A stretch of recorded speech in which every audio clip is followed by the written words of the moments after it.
प्रिय विद्यार्थियों, आज हम परमुटेशन ग्रुप के आगे के सवालों के बारे में बात करेंगे। एग्जाम्पल, यदि अल्फ़ा बराबर ये हो परमुटेशन 1 2 3 4 5 2 3 1 4 5 4 और बीटा इज इक्वल टू 1 2 3 4 5 1 3 5 4 2, ये अल्फ़ा बीटा दो परमुटेशन दे रखे हैं। तो अपने को ये चीज़ें निकालनी, निम्न का परिकलन कीजिए। अल्फ़ा इन्वर्स अल्फ़ा बीटा की पावर -2 और ऑर्डर ऑफ अल्फ़ा। तो सबसे पहला अल्फ़ा इन्वर्स निकालने के लिए अल्फ़ा और अल्फ़ा इन्वर्स निकालने के लिए ऊपर की रो नीचे, नीचे की रो ऊपर, फिर ऊपर अपन क्रम से जचा लेते हैं और ऊपर के अनुसार नीचे लिख देते हैं। जैसे मान लो 1 की 3 है तो यहाँ पर 1 की 3, फिर 2 के नीचे 1, 2 के नीचे यहाँ पर 1 ऐसे ही 3 के नीचे 2, तो ये इस तरह से अपन जचा लेते हैं क्रम से।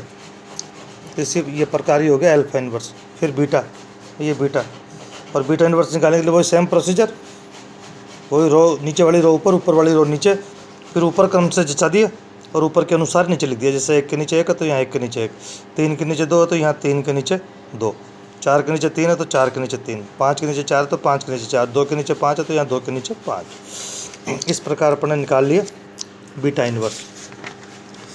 और फिर अपन निकालेंगे बीटा की पावर -2, तो बीटा इन्वर्स दो बार लिख दिया। ये बीटा इन्वर्स का मान, ये बीटा इन्वर्स का मान, और इन दोनों को मल्टीप्लाई करना, ये हम जानते हैं।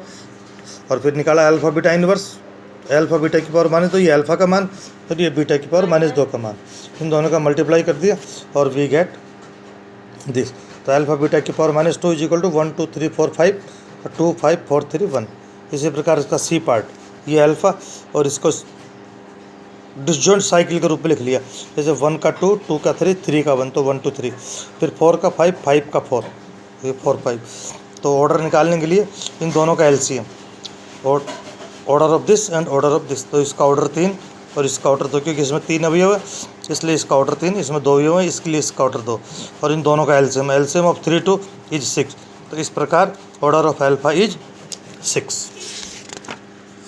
अगला एग्जाम्पल, ये अपने को दे रखा है सिग्मा इज इक्वल टू 1 7 2 6 3 5 8 4 और रो इज इक्वल टू 1 2 3 4 5 6 7 8 और 2 5 4 3 8 7 6 1।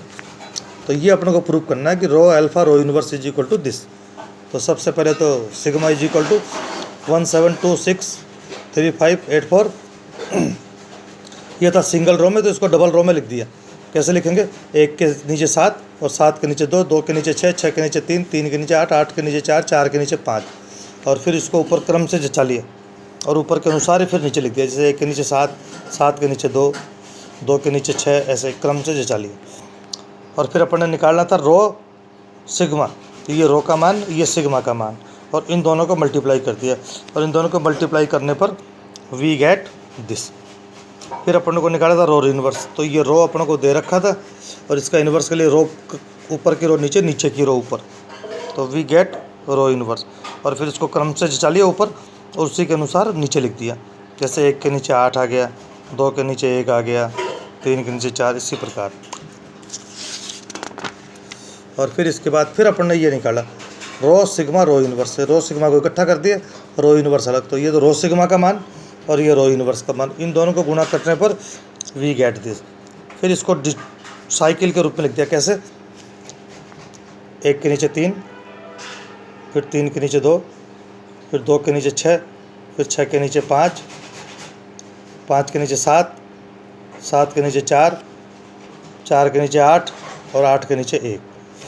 और फिर इसका इस क्रम को यहाँ से चालू कर दिया 2 से, तो 2 6 5 7 4 8 1 और 3।